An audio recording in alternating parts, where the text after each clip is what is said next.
Shiva Tattvaya Dhimahi Tanno Mohan Prachodayat.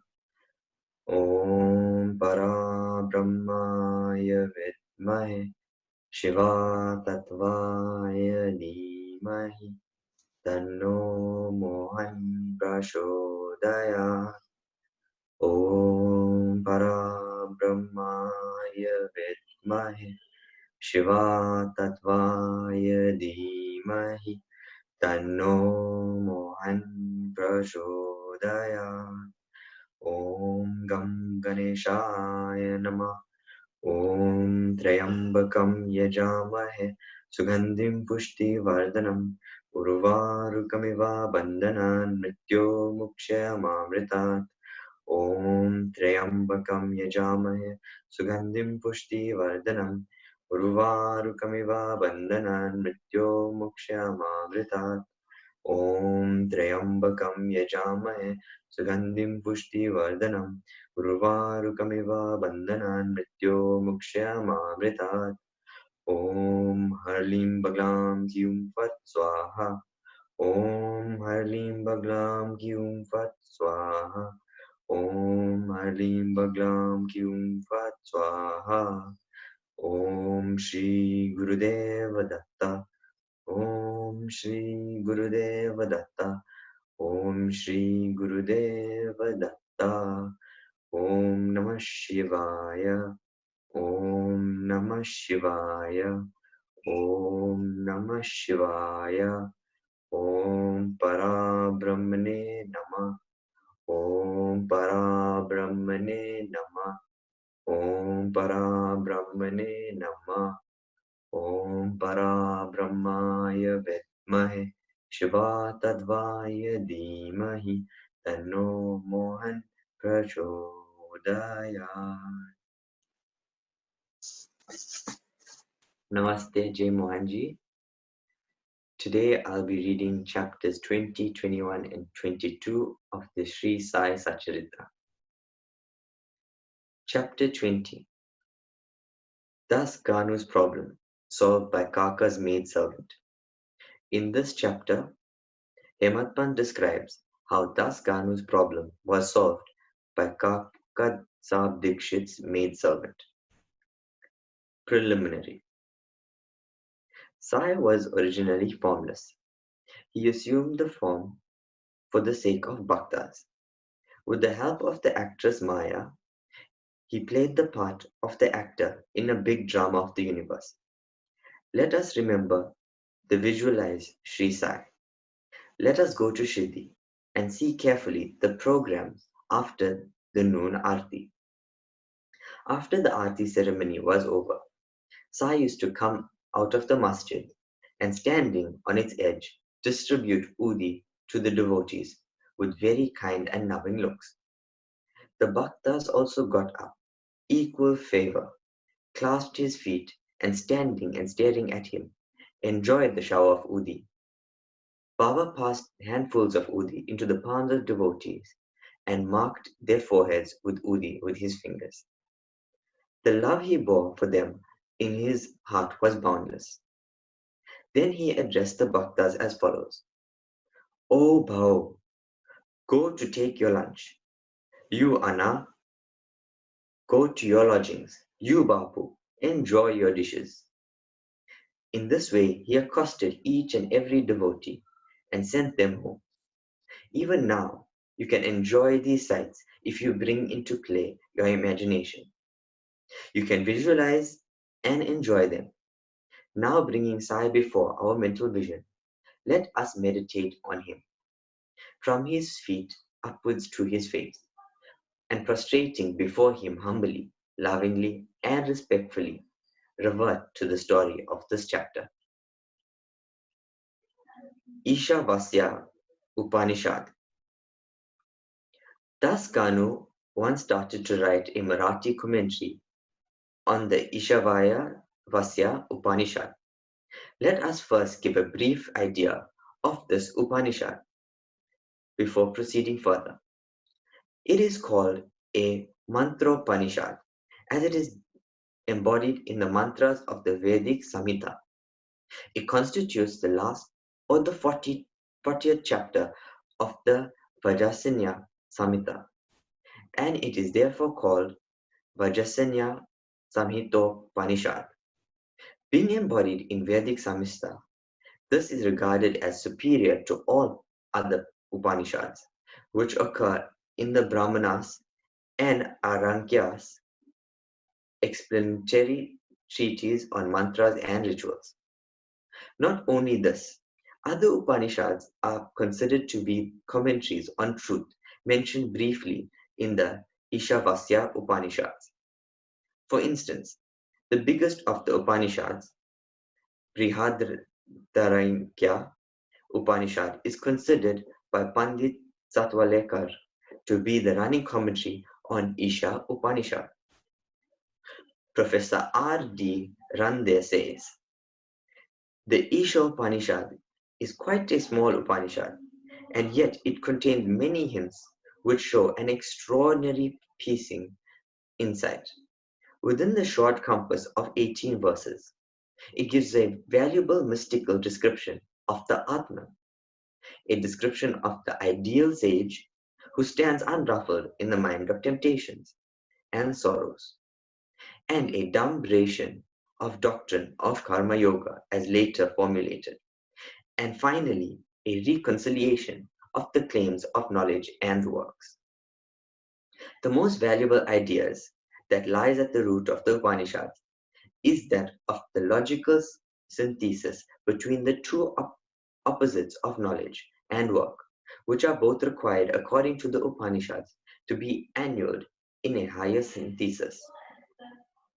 In other places, he says that the poetry of the Ishopanishad is a commixture of moral, mystical, and metaphysical. For the brief description given above this Upanishad, anyone can see how difficult it is to translate this Upanishad into vernacular language and brief out its exact meaning. Das Guna translated it in Marathi, ovimetry, verse by verse.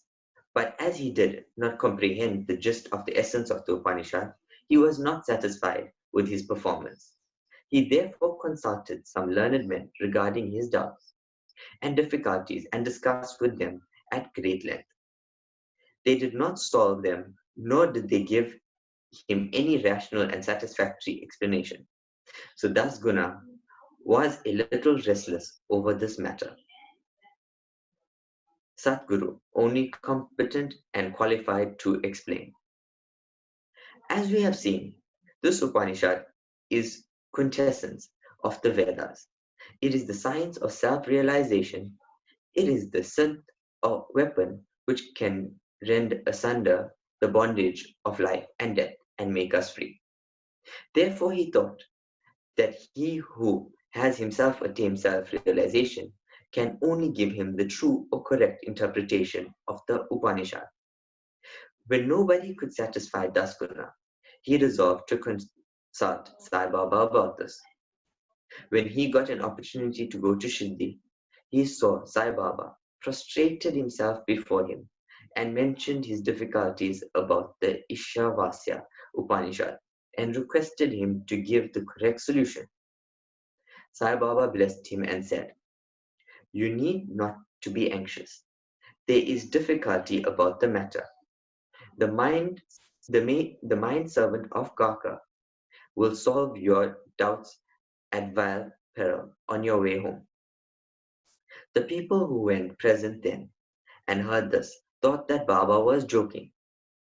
How could an illiterate maidservant solve the difficulties of this nature? But Dasgunas thought otherwise. He was sure that whatever Baba spoke must come true. Baba's word was the decree of Brahma, Kaka's maidservant. On fully believing in Baba's words, he left Shirdi and came to Vileparale and stayed at Kaka South Dikshit. There the next day, when Das Guanu was enjoying his morning nap, he heard a poor girl singing a beautiful song in the clear and melodious tone. The subject matter of the song was crimson-colored sari. How nice it was! How fine was its embroidery, how beautiful were its ends and borders, etc. He liked the song so much that he came out and saw that it was being sung by a young girl, the sister of Namya, who was a servant of Kakasa. The girl was cleaning vessels and had only a torn rag on her person. On seeing her improvised condition and her jovial temperament, Das Guna felt pity for her, and when Rao Bahadur M.V. Pradhan next day gave him a pair of dhotas, he requested him to give a sari to the poor girl also. Rao Bahadur bought a good jirdi and presented it to her. Like a starving person getting luckily good dishes to eat, her joy knew two bounds.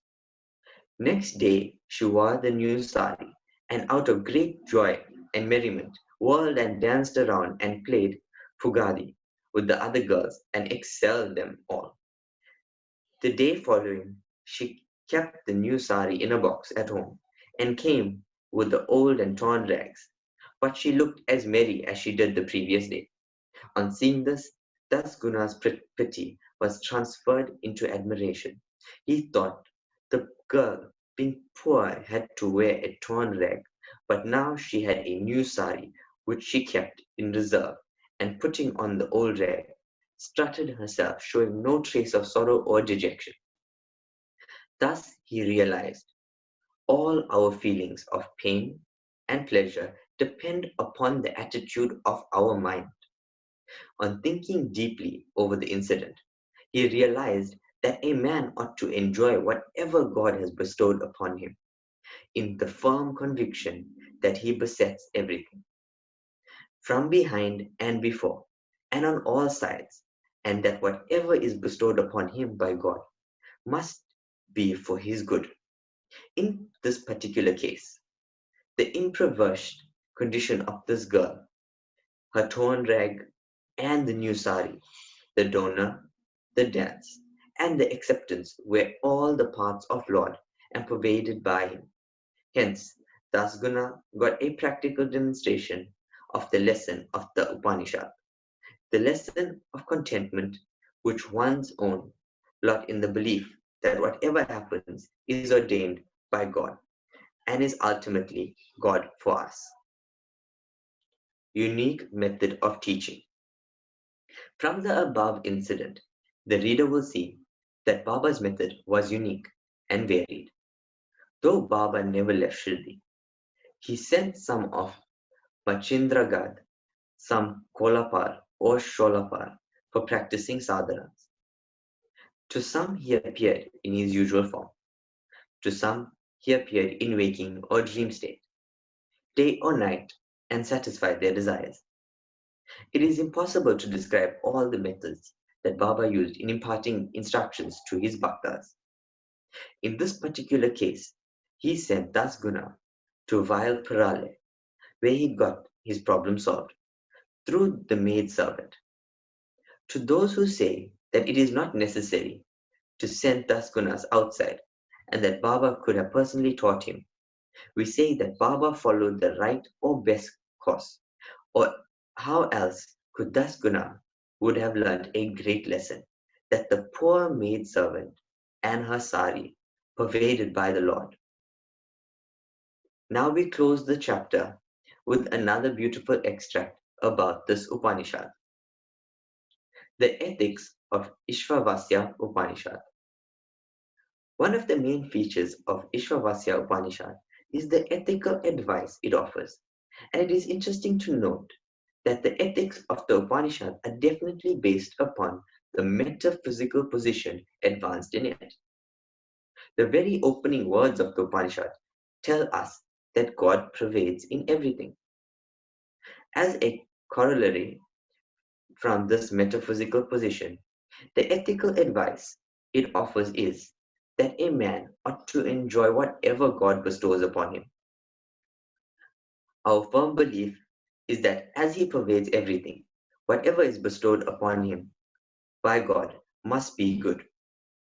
It follows naturally that the Upanishad should forbid us from coveting another man's property. In fact, we are fittingly taught here a lesson of contentment with the one's own lot in the belief that whatever happens, it is divinely ordained and it is hence good for us. Another moral advice is that a man must spend his lifetime always in doing action, especially the karmas enjoyed in the Shastras, in the mood of the believing resignation to his will. Inactivity, according to this Upanishad, would be like the conquer of the soul. It is only when a man spends his lifetime on doing the actions in this manner that he can hope to attain the ideal Naishkarmya. Finally, the text goes on to say that a man who sees all beginning in the self and sees the self as existing in all beings, in fact, for whom all beings and everything that exists have become the self. How can such a man suffer infatuation? What ground would such a man have for grief? Loathfulness, infatuation, and grief verily proceed from our not being able to see the Atman in all things. But a man who realizes the oneness of all things, for whom everything has become the self, must ipso facto cease to be affected by the common forcibles of humanity. Bow to Sai. Peace be to all. Chapter 21. Stories of V.H. Thakur, Anantro Patankar, and Padupur Pleader. In this chapter, Hemant Pant relates the story of Vinayak Harishchandra Thakur, B.A. Anantro Pantakar of Pune, and a pleader of Padapur. All these stories are very interesting, which is very carefully read and grasped. Will the readers onto the spiritual path? Preliminary. It is a general rule that it is our good luck in this form of accumulation of merits in the past births that enables us to seek the company of saints and profit thereby. In the illustration of this rule, Hemant Pant gives his own instance. He was a resident of Magistrate of Bandra, a suburb of Bombay for many years. A former Mohammedan saint named Pir Mulana was living there, and many Hindus, Parsis, and many others who followed different religions used to go to him to take his darshan. His mujawar, by the name of Inus, pressed Hemant Pant many times, night and day, for going to see him. But for some reason or the other, he was not able to see him. After many years, his turn came, and he was called to Shirdi, where he was permanently enlisted in Sai Baba's Darbar. Unfortunate fellows do not get this contact of the saints. It is only the fortunate ones that get it. Institution of the saints. There have been institutions of saints in this world from time immemorial. Various saints appear themselves in various places to carry out the missions allotted to them. But though they work in different places, they are, as it were, one. They work in union under the common authority of the Almighty Lord and know full well what each of them is doing in this place, and supplement his work where necessary. An instance illustrating this is given below. Mr. Thakur. Mr. V.H. Thakur, B.A., was a clerk in the revenue department, and he once came to town named Vadgam, near Belgaum, along with a survey party. There he saw a Kanarisi saint and bowed before him. The saint was explaining a portion from this book, Vichar Sagar, of Nishchal Das, to the audience. When Thakur was taking his leave to go, he said to him, "You should study this book, and if you do so, your desires will be fulfilled." And when you go to the north in the discharge of your duties in future, you will come across a great saint by your good luck. And then he will show you the future path and give rest to your mind and make you happy. Then he was transferred to Junar, where he had to go by crossing Natha Ghat. This ghat was very steep and impassable, and no other conveyance than a buffalo was of use in crossing it. So he had to take a buffalo ride through the ghat, which inconvenienced and pained him much. Thereafter, he was transferred to Kalyan on higher post, and there he became acquainted with Nana Sahib Chandukar. He heard much about Sai Baba from him and wished to see him. The next day, Nana Sahib had to go to Shiddi, and he asked Thakur to accompany him. He could not do so as he had to attend to Thana Civil Court for a civil case. So Nana Sahib went alone. Thakur went to Thana, but there the case was postponed. Then he repented for not accompanying Nana Sahib. Still, he left for Shirdi, and when he went there, he found that Nana Sahib had left the place the previous day. Some of his other friends, whom he met there, took him to Baba. He saw Baba, fell at his feet, and was overjoyed. His eyes were full of tears, and his hair stood on end. Then, after a while, the omniscient Baba said to him, "The path of this place is not so easy as the teaching of the Kanarisi Saint Appa, or even as the buffalo ride in the Nahane Ghat. In this spiritual path, you have to put in your best exertion, as it is very difficult." When Thakur heard these significant signs and words, which none else than he knew, he was overwhelmed and joyed. He came to know that the word of the Kanarisi saint had turned true. Then, joining both hands and placing his head on Baba's feet, he prayed and that he should be accepted and blessed. Then Baba said, "What Appa told you was all right, but these things have to be practiced and lived. Mere reading won't do. You have to think and carry out what you read. Otherwise, it is of no use. Mere book reading without the grace of the Guru and self-realization is of no avail." The theoretical portion was read from the work Vichar Sagar by Thakur, but the practical way was shown to him at Shirdi. Another story given below will bring out this truth more forcibly. Anantro Pantakar. One gentleman from Pune named Anantro Patankar wished to see Baba.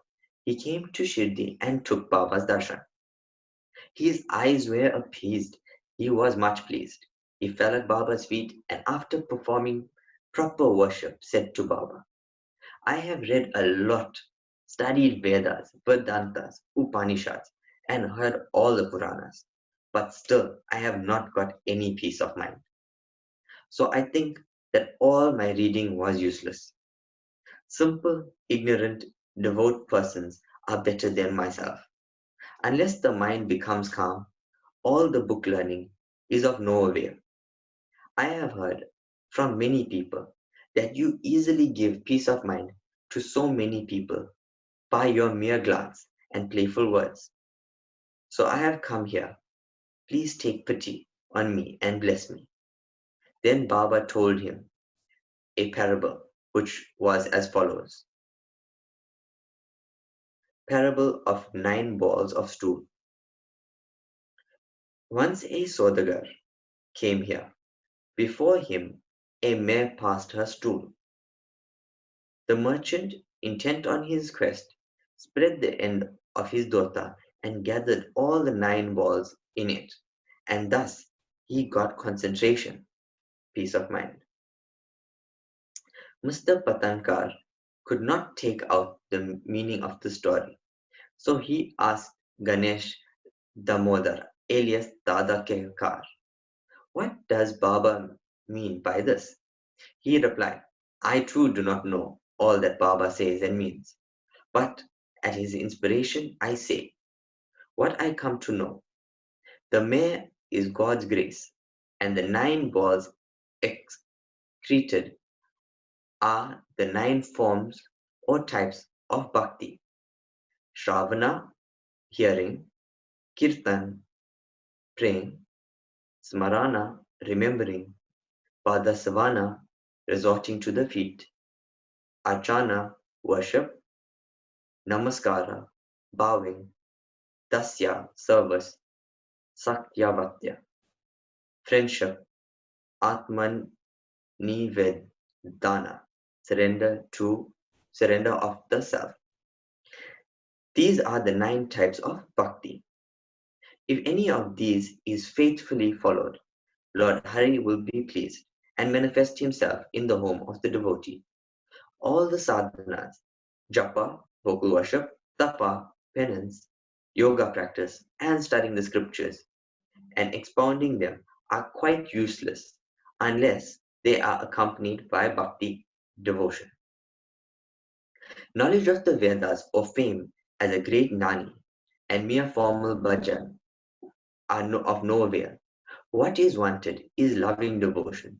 Consider yourself as the merchant or seeker after the truth, and be anxious and eager like him to collect or cultivate the 9 types of devotion. Then you will attain stability and peace of mind. The next day, when Patankar went to Baba for salutation, he was asked whether he collected the 9 balls of stone. Then he said that he, being a poor fellow, should first be graced by Baba, and then they will easily be collected. Then Baba blessed and comforted him, saying that he would attain peace and welfare.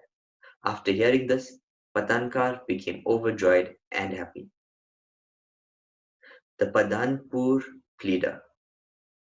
We shall close this chapter with a short story showing Baba's omniscience and his using it for correcting people and setting them on the straight path. Once a pleader from Padharpur came to Shirdi, went to the masjid, saw Sai Baba, fell at his feet, and without being asked, offered some dakshina, and sat in the corner eager to hear the talk that was going on. Then Baba turned his face towards him and said, "How cunning the people are! They fall at the feet, offer dakshina, but inwardly give abuses behind the back. Is it not wonderful?" This cap fitted the pleader, and he had to wear it. None understood the remark. The pleader grasped it, but kept silent. When they returned to the Wada, the pleader said to Kakasa, "What Baba remarked was perfectly right.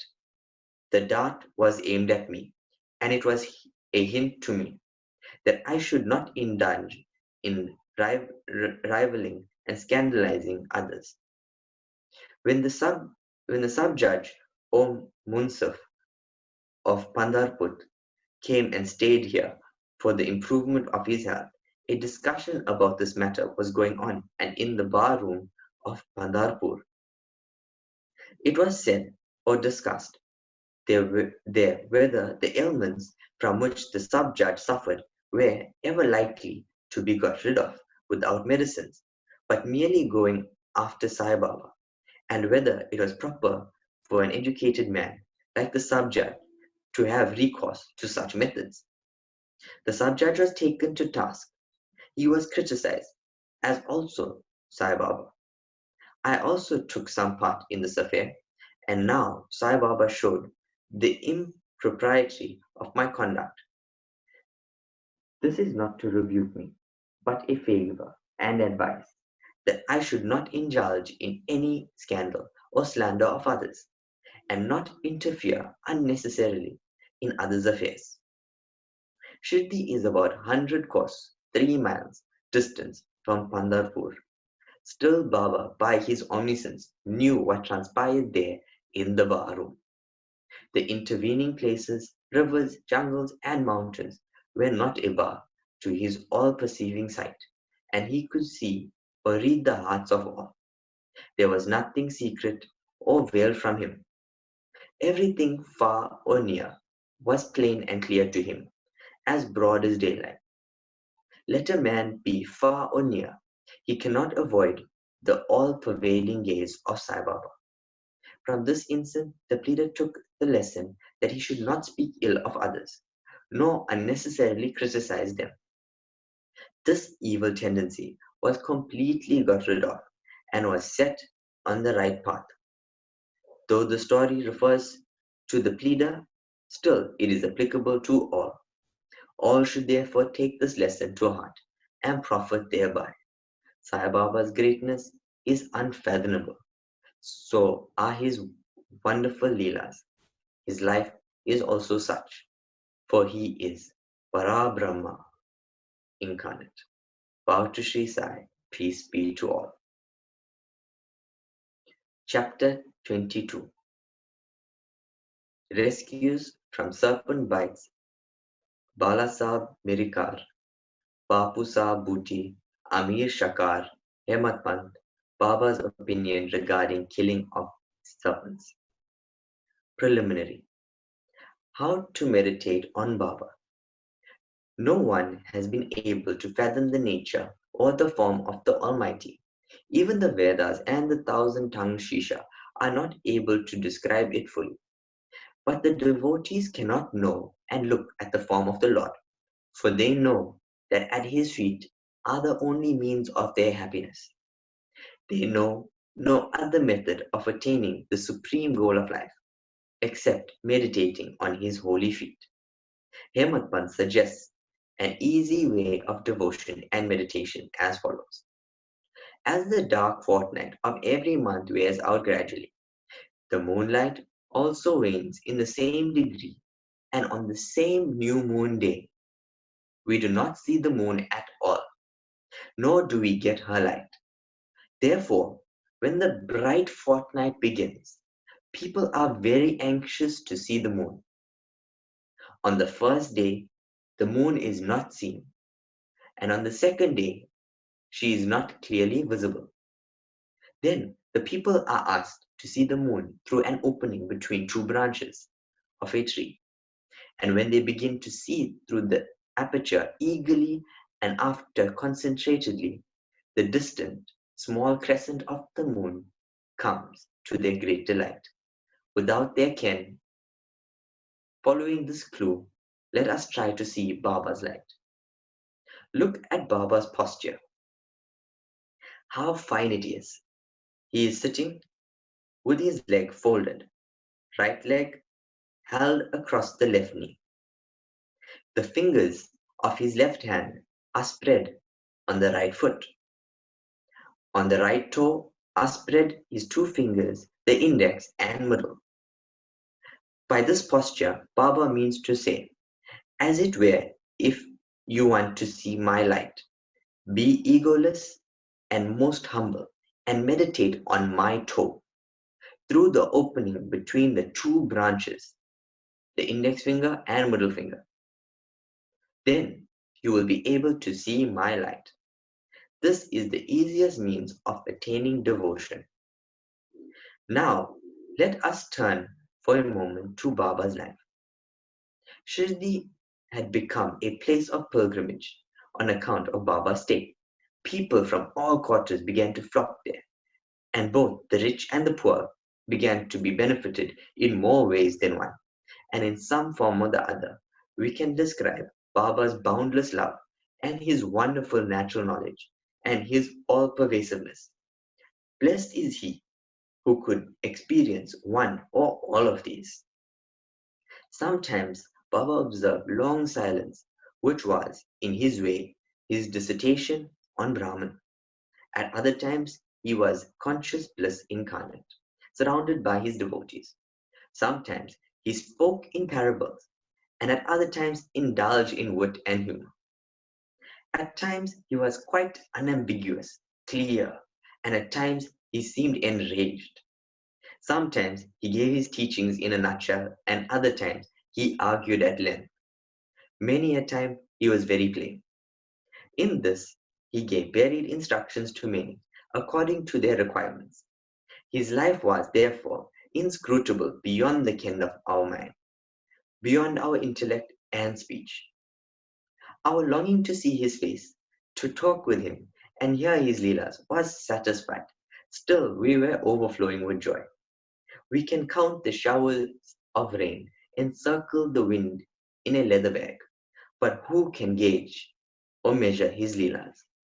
Now we deal here with one aspect of them, how and how he anticipated or forestalled the calamities of his devotees and warded them off in time. Bala Sahib Mirikar. Baba Sahib Mirikar, son of Sidar Kaka Sahib Mirikar, was Ladar of Kopargan. He was going on tour to Chitali. On the way, he came to Shirdi to see Sai Baba. When he went to the masjid and prostrated himself before Baba, usual conversation regarding health and other matters commenced. When Baba sounded a note of warning as follows: "Do you know our Dwarkamai?" As Bala Sahib did not understand, he kept quiet. Baba continued, "This is our Dwarkamai, where you are sitting. She wards off all dangers and anxieties of the children who sit on her lap. This Masjid Mai is very merciful. She is the mother of the simple devotees, whom she will save in all calamities. Once a person sits on her lap, all his troubles are over. He who rests in her shade gets bliss." Then Baba gave him Udi and placed his protecting hand on his head. When Bala Sahib was about to depart, he said again, "Do you know the Lamba Baba, which is a serpent?" And then closing the left arm like a fist, he brought it near the right elbow, and moving his left arm like the hood of a serpent, he said, "He is so terrible, but what can he do to the children of Dwarkamai? When the Dwarkamai protects, what can the serpent do?" All who were present there were curious to know the meaning of all this and its reference to Mirikar, but none had the courage to ask Baba about this. Then Bala Sahib saluted Baba and left the masjid with Shama. Baba called Shama back and asked him to accompany Bala Sahib and enjoy the Chitali trip. Shama came to Bala Sahib and told him that he would go with him according to Baba's wishes. Bala Sahib replied that he need not come as it would be inconvenient. Shama returned to Baba and told him what Bala Sahib said. Baba said, "All right, do not go. We should mean well and do well. Whatever is destined to happen will happen." In the meanwhile, Bala Sahib thought over again. Calling Shama, asked him to accompany him. Then Shama, going again to Baba and taking his leave, started with Bala Sahib in the Tanga. They reached Chitali at 9 p.m. and encamped in the Maruti temple. The office people had not come, so they sat quiet in the temple, talking and chit-chatting. Bala Sahib was sitting on a mat, reading a newspaper. His uparni was spread across his waist, and on a part of it, a snake was sitting unobserved. It began to move with a rustling sound, which was heard by the peon. He brought a lantern, saw the snake, and raised an alarm. "Serpent, serpent!" Bala Sahib was frightened and began to quiver. Shama was also amazed. Then he and others moved noiselessly and took sticks and clubs in their hands. The snake got down slowly from the waist and it moved away from Bala Sahib. It was immediately done to death. Thus this calamity, which was prophesied by Baba, was averted, and Bala Sahib's love for Baba was deeply confirmed. Bapu Sahib Bhuti. A great astrologer named Nana Sahib Dengale told one day Bapu Sabuti, who was then in Shirdi, "Today is an inauspicious day for you. There is a danger to your life." This made Bapu Saab restless. When they, as usual, came to the masjid, Baba said to Bapu Saab, "What does this Nana say? He foretells death for you. Well, you need to not be afraid. Tell him boldly, let us see how death kills." Then later in the evening, Bapu went to his privy for easing himself when he saw a snake. His servant saw it and lifted a stone to strike it. Bapu asked him to get a big stick, but before the servant returned with the stick, the snake was seen moving and soon disappeared. Bapu Saab remembered with joy Baba's words of fearlessness. Amir Shankar. Amir Shankar was a native of the village of Korale in Koppagam Taluka. He belonged to the butcher caste. He worked as a commission agent in Bandra and was well known there. He once suffered from rheumatism, which gave him pain. He was then reminded of God, and so he left his business and went to Shirdi and prayed to Baba to relieve him from his malady. Baba then stationed him in the Chavadi, which was then a damp, unhealthy place, unfit for such a patient. Any other place in the village or Korle itself would have been better for Amir, but Baba's words was the deciding factor and the chief medicine. Baba did not allow him to come to the masjid, but fixed him in the Chavadi, where he got very great advantage. Baba passed by the Chavadi every morning and evening, and every alternate day Baba went to the Chavadi in a procession. So Amir got Baba's contact very often easily.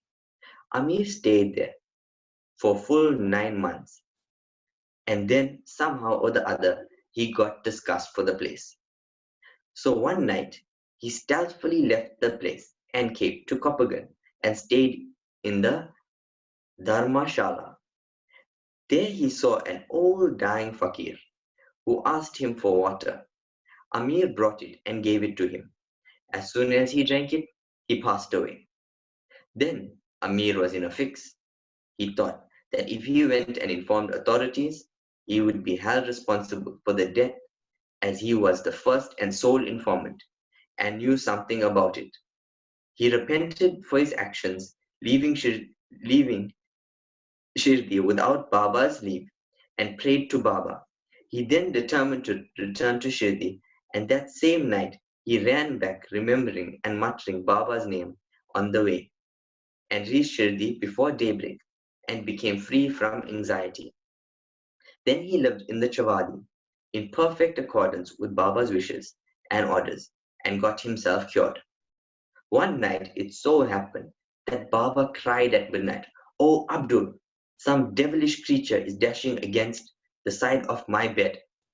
Abdul came with a lantern, examined Baba's bed, but found nothing. Baba asked him to examine carefully all the place and began to strike ground with his satka. Seeing this Leela of Baba, Amir thought that Baba might have suspected some serpent had come there. Amir could know by close and long contact the meaning of Baba's words and actions. Baba then saw near Amir's cushion something move. He asked Abdul to bring in the light, and when he brought it, he saw the coil of a serpent there, moving its head up and down. Thereupon the serpent was immediately beaten to death. Thus, Baba gave timely warning and saved Amir. Hematpant, Scorpion and Serpent. At Baba's recommendation, Kakasa Dikshit was daily reading the two works of Sri Ekanath Maharaj, Bhagavad and Bhagavata Ramayana, and Hematpant had good fortune to be one of the audience when the reading of the works was going on. Once, when a portion from the Ramayana relating to Hanuman's testing Rama's greatness, according to his mother's instructions, was being read. All the listeners were spellbound. Hematpant was one of them. A big scorpion, none knew where it came from, jumped and sat on the right shoulder of Hematpant, on his Uparani. First, it was not noticed, but as the Lord protects those who are intent on hearing his stories, he casually cast a glance over his right shoulder and noticed it. It was dead silence, not a bit moved here or there. It seemed as if it also enjoyed the reading. Then, by the Lord's grace, Hematpan, without disturbing the audience, took the two ends of his dhota, folded them, and brought them together, enclosing the scorpion within. Then he went out and threw it in the garden. On another occasion, some persons were sitting in the upper floor of Kaka Sahib's wada just before nightfall, when a serpent crept through a hole in the window frame and sat coiled up. A light was brought. Though it was first dazzled, yet it sat still and only moved its head up and down. There were many persons rushed there with sticks and cudgels, but as it sat in an awkward place, no blow could be dealt. But hearing the noise of men, the serpent went out hastily through the same hole. Then all persons there felt relieved. Baba's opinion. One devotee named Muktaram then said it was good that the poor creature escaped. Hematpan challenged him, saying that serpents should be killed. There was a hot discussion between them, the former contending that serpents and such creatures should not be killed, and the latter that they should. As night came on, the discussion came to an end without any decisions being arrived at. Next day, the question was referred to Baba, who gave his settled opinion as follows. God lives in all beings and creatures, whether they be serpents or scorpions. He is the great Vayapula of the world, and all beings, serpents, scorpions, obey his command. Unless he will it, nobody can do any harm to others. The world is all dependent on him, and no one is independent. So we should take pity and love all creatures, leave off adventurous fights and killings, and be patient. The Lord is the protector of all. Bow to Sri Sai, peace be to all. Om Para Brahmaya Vidmahe Shiva Tadvaya Dhimahi Tanno Mohan Prachodaya. Om Para Brahmaya Vidmahe Shiva Tatvaya Dhimahi Tanno Mohan Prachodaya. Om Para Brahmaya Vidmahe Shiva Tatvaya Dhimahi Tanno Mohan Prachodaya. Jai Mohanji, please join us tomorrow for the reading of more chapters from the Sai Sat Charitra.